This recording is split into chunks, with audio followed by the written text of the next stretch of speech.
तो एपिसोड की स्टार्टिंग में दिखाया जाता है कि आजी और बाकी सब सेटन के वैन में बैठकर रॉक फॉरेस्ट की ओर जा रहे होते हैं। वहीं आजी उन सभी के लिए खाना बनाता है, जो खाना उन सभी को काफ़ी ज़्यादा पसंद आता है। और अब सेटन उससे पूछता है कि आखिर आजी ने इतना अच्छा खाना बनाना कहाँ से सीखा।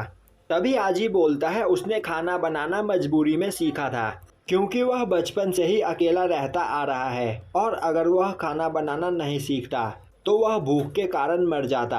अब सेटन आजी से उसके पास्ट के बारे में पूछता है, जिस पर आजी उसे बताता है कि 5 साल की एज तक वह अपने मॉम और डैड के साथ था, पर वह हमेशा ट्रैवल करते रहते थे और इसी वजह से आजी कभी भी एक स्कूल में नहीं टिका, जिससे उसके कोई भी दोस्त नहीं बने। पर एक दिन अचानक ही उसके फादर गायब हो गए और उसी के कुछ महीने बाद उसकी मॉम भी उसे छोड़कर चली गई और तभी से आजी अकेला ही रहता आ रहा है। तभी डोरा आजी के पास आती है और बोलती है कि अब आजी को सैड होने की कोई ज़रूरत नहीं, क्योंकि अब आजी अकेला नहीं है, उसके साथ डोरा है। यह सुनकर म्याऊ बोलती है, डोरा जैसी तुम्हारी पर्सनैलिटी है, मुझे नहीं लगा था कि कभी मैं तुम्हारे मुंह से यह बात भी सुनूंगी। डोरा हंसते हुए बोलती है, यह शायद मेरी एज की वजह से, वैसे भी मेरी एज 3 मिलियन ईयर से ज़्यादा है, पर मुझे अपनी लाइफ के बारे में ज़्यादा कुछ याद नहीं। और अब डोरा उन्हें बताती है कि वह अपनी लाइफ की जर्नी में कई सारे लोगों से मिली, पर अंत में वह अकेली ही बची। और अब डोरा को दोबारा उसका फ्लैशबैक याद आता है, जिससे वह वहाँ पर डरने लगती है। यह देखकर आजी बोलता है, तुम्हें अपने दिमाग पर ज़्यादा जोर देने की कोई भी ज़रूरत नहीं। तभी म्याऊ बोलती है, तो क्या डोरा को एमनीशिया है। तभी सेटन खड़ा होता है और बोलता है कि डोरा बिल्कुल सही बोल रही है, क्योंकि जब मैंने डोरा को स्कैन किया था तो मुझे डोरा की बॉडी में यह मिला और इसे देखकर मैं यह तुम्हें बता सकता हूँ कि डोरा की मेमोरी लॉस नहीं हुई है, बल्कि उसकी मेमोरीज को सील कर दिया गया है। तभी आजी बोलता है, तो क्या वह लोग किसी तरीके से डोरा की मेमोरी को वापस ला सकते हैं। सेटन बोलता है, इसके बारे में मुझे कुछ भी नहीं पता। और अब यह सुनते ही डोरा वहाँ पर दोबारा नाटक करने लगती है, जिसके बाद वहाँ पर डोरा और म्याऊ आपस में खेलने लगते हैं। अब वह सभी लोग अपनी जगह पर पहुँचने वाले होते हैं, पर उनकी जगह से 1.5 किलोमीटर पहले ही सेटन की वैन रुक जाती है और अब सभी लोग वहाँ से नीचे उतरते हैं और सेटन उनसे बोलता है कि अब यहाँ से आगे हमें पैदल ही चलना चाहिए। अब वह सभी लोग स्टोन फॉरेस्ट की ओर आगे बढ़ते हैं। वहीं पर डोरा को कुछ अजीब फील हो रहा होता है। अब वह सभी लोग तेजी से उड़ते हुए उस जगह की ओर जाने लगते हैं, जिसके बाद वह सभी लोग एक विलेज में पहुंचते हैं और यह विलेज पूरी तरीके से डिस्ट्रॉय हो चुका होता है। अब सेटन उन सभी को बताता है कि आज से 10 साल पहले रातों ही रात यह विलेज पूरी तरीके से डिस्ट्रॉय हो गया और यहाँ पर रहने वाले सभी लोग गायब हो गए, जिस दिन के बाद से सभी लोग इस विलेज के बारे में भूल गए। यह सुनकर डोरा डर जाती है और बोलती है कि उसे हॉरर स्टोरी बिल्कुल भी नहीं पसंद है। और तभी आजी को वहाँ पर आगे वह गार्डन दिखाई देता है। अब सभी लोग उस गार्डन के पास आते हैं और अब वह सभी लोग देखते हैं कि उस जगह पर चारों ओर रेड स्पाइडर लिली फ्लावर्स होते हैं। यह देखकर म्याऊ बोलती है, उसने कभी नहीं सोचा था कि स्टोन फॉरेस्ट जैसी जगह में उन्हें यह नज़ारा देखने को मिलेगा। अब आजी आगे बढ़ता है, तभी उसके पास डोरा आते हुए बोलती है कि तो क्या इसी जगह पर डिस्ट्रॉयर्स का हाइड आउट है। तभी सेटन बोलता है, पर मुझे यहाँ से बिल्कुल भी स्पिरिचुअल पावर फील नहीं हो रही है। और उसी वक्त म्याऊ उनके पीछे से आकर उन सभी को वहाँ पर नीचे बैठा देती है और बोलती है कि इस जगह पर कोई मौजूद है। अब वह सभी लोग देखते हैं कि उस गार्डन के बीचों बीच एक घर होता है। अब उस घर से निकलकर एक आदमी बाहर आता है, जिसे देखते ही सेटन वहां पर उसे स्कैन करने लगता है। अब वह आदमी आगे जाकर वहां पर कुदाल चलाने लगता है। वहीं सेटन उसे स्कैन करके पता लगाने की कोशिश कर रहा होता है कि कहीं यह कोई समनर तो नहीं, पर उसका डिवाइस उस जगह पर काफ़ी स्लो चल रहा होता है। तभी डोरा बोलती है, हमें बिना कुछ सोचे समझे उस पर अटैक कर देना चाहिए। यह सुनते ही आजी उसे शांत करता है और बोलता है कि जब तक हमें यह बात नहीं पता चल जाती कि यह कोई समनर है या नहीं, तब तक हम इस पर अटैक नहीं कर सकते हैं। पर वहाँ पर सेटन का डिवाइस काफ़ी ज़्यादा स्लो चल रहा होता है। वहीं पर वह आदमी उस जगह की मिट्टी हटाकर वहाँ पर कुछ बीज बोता है और अब वह अपने घर के अंदर जाकर खाना बनाकर लेकर आता है और बाहर रखे हुए टेबल पर बैठकर खाना खाने लगता है। पर अभी भी वहाँ पर सेटन की डाउनलोडिंग बस 35% ही हुई होती है। तभी म्याओ बोलती है यहाँ पर उन्हें अभी कुछ करना होगा क्योंकि जल्द ही इस जगह पर एक थंडरस्टॉर्म आ रहा है। वहीं पर डोरा अब बोर होकर सो चुकी होती है और तभी उसके सामने जमीन के अंदर से एक चूहा निकलकर बाहर आता है, जिसे देखकर वह काफी ज्यादा डर जाती है और चिल्लाने लगती है। अब यह देखकर सभी लोग परेशान होने लगते हैं। आजी उसे शांत करने के लिए खड़ा होता है। तभी सेटन बोलता है, क्या हुआ आजी, क्या उसने हमें देख लिया? आजी बोलता है, उसने हमें देख ही नहीं लिया बल्कि वह मुझे अपने पास भी बुला रहा है। अब आजी डोरा को लेकर उसकी ओर जाने लगता है। वहीं पर म्याओ और सेटन अभी भी उस जगह पर छिपे होते हैं। अब आजी को देखकर वह पर्सन बोलता है, इस जगह पर मैं काफी दिनों के बाद किसी को देख रहा हूँ क्योंकि कई साल बीत गए और इस जगह पर कोई भी नहीं आया है। आजी बोलता है, हमारा स्कूल यहाँ पर एक फील्ड ट्रिप पर आया था। यह सुनते ही वह पर्सन बोलता है, पर तुम तो इस जगह पर अकेले हो। तभी डोरा उसके सामने जाती है और उसके सामने हाथ हिलाते हुए बोलती है कि शायद यह मुझे नहीं देख सकता है। इसका मतलब यह है कि इस पर्सन ने उस जगह पर मुझे नहीं देखा था, बल्कि इसने भी उस चूहे को नोटिस किया था। तभी आजी बहाना बनाते हुए बोलता है कि उसके सभी दोस्त दूसरे साइड है और जब उसने यहाँ पर इस घर को देखा तो वह पानी पीने के लिए यहाँ पर आ गया।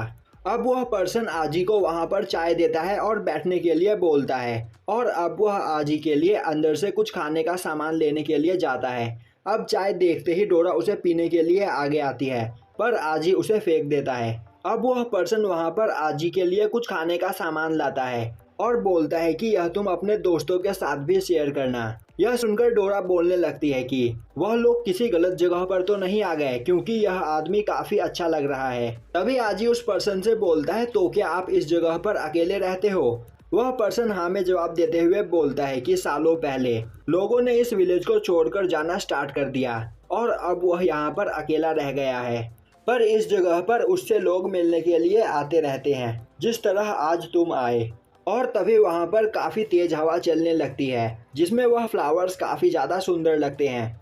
अब आजी उस पर्सन से पूछता है कि तो क्या आपने ही इस जगह पर यह सभी फ्लावर्स को उगाए हैं? वह पर्सन हाँ में जवाब देते हुए बोलता है कि यह पूरी जगह काफ़ी बड़े बड़े पत्थरों से बनी हुई है, तो हम यहाँ पर फूलों के अलावा और कुछ नहीं उगा सकते हैं और मेरे पास यहाँ पर काफ़ी खाली टाइम होता है जिसमें मैं इन फूलों को उगाता हूँ।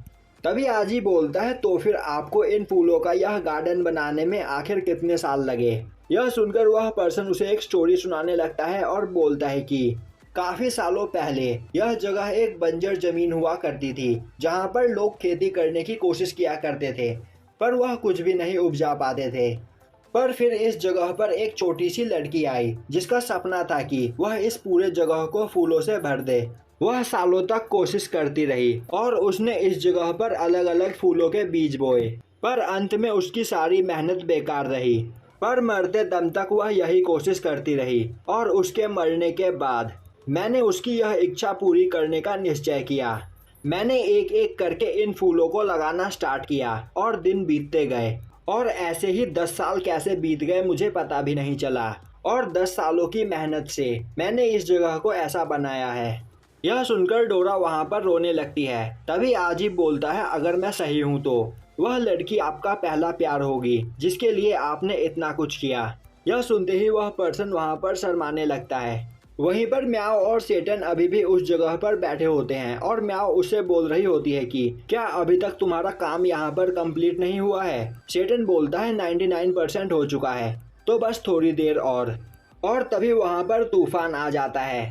यह देखकर आजी बोलता है, सर हमें इस तूफान से बचने के लिए घर के अंदर चलना चाहिए, पर वह पर्सन आजी की आवाज़ नहीं सुनता है। यह देखने के लिए आजी उस पर्सन के पास जाता है तो वह देखता है कि उस पर्सन की हालत ख़राब हो चुकी होती है और अब वह पर्सन काफ़ी गुस्से में अपने फूलों को बचाने के लिए भागता है और अब वह वहाँ पर जाकर उस तूफान को वहाँ से हटाने की कोशिश करने लगता है। यह देखकर आजी को काफ़ी अजीब लगता है और तभी वहाँ पर सेटन का काम पूरा हो जाता है, जो देखकर सेटन काफ़ी ज़्यादा डर जाता है। वहीं वह पर्सन आउट ऑफ कंट्रोल हो चुका होता है, जो देखकर आजी उसे शांत करने के लिए उसके पास जाने लगता है। तभी सेटन चिल्लाते हुए बोलता है, आजी जल्दी उस पर अटैक करो, हमें उसे अभी मारना होगा। यह सुनकर आजी और डोरा काफ़ी ज़्यादा कंफ्यूज हो जाते हैं और तभी वहाँ पर एक काफ़ी तेज बिजली गिरती है जिससे आजी और बाकी सब उस पर्सन से दूर हट जाते हैं। वहीं वह पर्सन ट्रांसफॉर्म होने लगता है और अब वह थोड़ी ही देर में उस रॉकमैन में चेंज हो जाता है।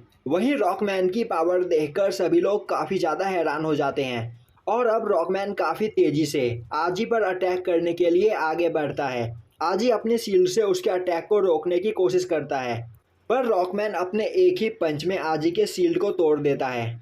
यह देखते ही म्याओ काफ़ी तेज़ी से अपने क्लॉ से रॉकमैन पर अटैक करने की कोशिश करती है, पर म्याओ के अटैक का उस पर कोई भी असर नहीं होता है और अब रॉकमैन म्याओ की ओर आगे बढ़ता है और तभी आजी और डोरा पीछे से उस पर अपने चाकू से अटैक कर देते हैं, पर तभी उनके चाकू भी वहां पर टूट जाते हैं। वहीं उन लोगों के किसी भी अटैक का असर रॉकमैन पर नहीं हो रहा होता है। तभी डोरा उठती है और बोलती है कि अभी भी मेरे पास मेरा ट्रम्प कार्ड है, बस मुझे और आजी को यहाँ पर थोड़ा टाइम चाहिए। और अब डोरा आजी के साथ मिलकर उस टेक्निक को यूज करना स्टार्ट करती है। वहीं दूसरी ओर म्याओ उस रॉकमैन के अटैक से बचते हुए अपने स्पीड का फायदा उठाते हुए लगातार उस पर अटैक करती रहती है, जिससे आजी और डोरा को वहां पर थोड़ा टाइम मिल सके।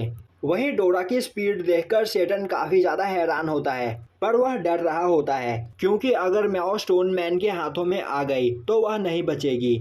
तभी स्टोनमैन म्याओ को पकड़ लेता है और अब वह उसे उठाकर पटक देता है और उसे एक किक मारकर दूर फेंक देता है, जिससे वहां पर म्याओ की हालत काफी ज्यादा खराब हो जाती है।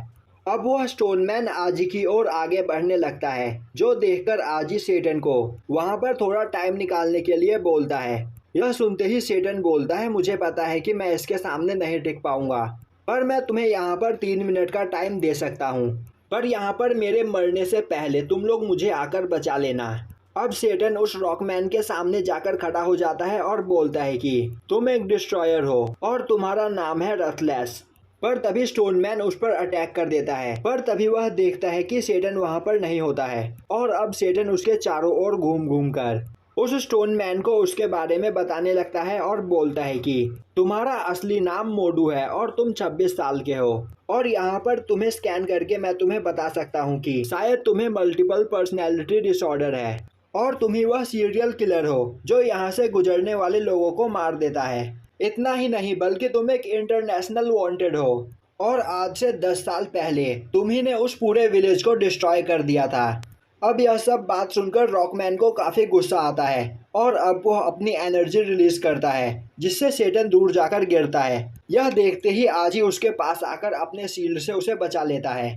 अब आजी की नज़र उस गार्डन में दबे हुए कंकालों पर जाती है, जिससे वह समझ जाता है कि इसी ने सभी विलेजर्स को मार दिया और उन्हें यहाँ पर दबा दिया, जिससे वह यहाँ पर एक गार्डन बना सके। और तभी स्टोनमैन कई सारे रॉक से उन सभी पर अटैक कर देता है, जिससे सेटन काफ़ी ज़्यादा डर जाता है, पर तभी डोरा बीच में आकर उसे बचा लेती है और अब वहाँ पर आजी और डोरा आपस में मर्ज हो जाते हैं, जिससे उनकी पावर कई गुना बढ़ जाती है। और अब डोरा आजी को उस स्टोन मैन के ऊपर बिना कुछ सोचे समझे अटैक करने के लिए बोलती है और आजी अब ऐसा ही करता है, जिसके बाद वह अपने पास से एक स्पीयर निकालता है और उस स्पीयर की मदद से वह उस स्टोन मैन के एक हाथ को डिस्ट्रॉय कर देता है, जिससे उसका असली हाथ बाहर निकलकर आ जाता है। वहीं आजी अपनी बढ़ी हुई पावर को देखकर काफ़ी ज़्यादा हैरान होता है और अब वह लगातार उस स्टोन मैन के ऊपर अटैक करने लगता है, जिससे उसकी बॉडी के ऊपर की रॉक शील्ड डिस्ट्रॉय होने लगती है। तभी सेटन आजी को उस रॉकमैन के कोर पर अटैक करने के लिए बोलता है। यह सुनते ही आजी वैसा ही करता है और अब वह वहां पर एक हैमर का यूज करते हुए उस स्टोन मैन को काफ़ी बुरी तरीके से मारता है और यहीं पर यह एपिसोड खत्म हो जाता है।